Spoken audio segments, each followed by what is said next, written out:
kulanti waxna wanaagsan daawadayaal meel walba ay joogtaan ku soo dhawaada warka kooban ee muuqaal baahiyaha sharfin media madaxweynaha dowladda Puntland Mudane Saciid Cabdilaahi Dani ayaa ku dhawaaqay golihiisa wasiirada cusub kuwaasi oo ka kooban 18 wasiiro sidoo kale waxa uu magacaabay wasiiro xigeeno iyo wasiiro dawlayaal cusub magacaabista madaxweynaha maamulka Puntland ayaa u dhacday sidan gudaha federaalka iyo dimuqraadiyadda Maxamed Cabdiraxmaan Dhabancad lambar 3 wasiirka amniga iyo DDR-ta Cabdisamed Maxamed Galan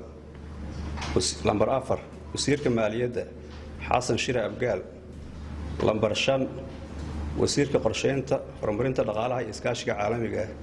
Cabdiqafaar Cilmi Xaangi lambar 6 wasiirka waxbarashada iyo tacliinta sare Cabdullaahi Maxamed Xasan lambar 7 wasiirka caafimaadka Dr. Jaamac Faarax Xasan lambar 8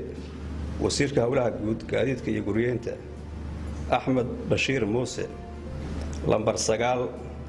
wasiirka dekedaha iyo gaadiidka badda Maxamed Cabdi Cismaan Machino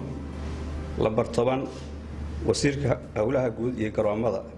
Xuseen Cismaan Lugadoor Gabili lambar 11 wasiirka haweenka iyo arrimaha qoyska Aamino Cismaan Xaaji Jaamac lambar 12 wasiirka warfaafinta isgaarsiinta iyo dalxiiska Ali Xasan Axmed Sabaarey lambar 13 wasiirka xanaanada xoolaha Siciid Cismaan Aadan Fiisigis lambar 14 wasiirka deegaanka beeraha iyo waraabka Ismaaciil Diiriye Gamaadiid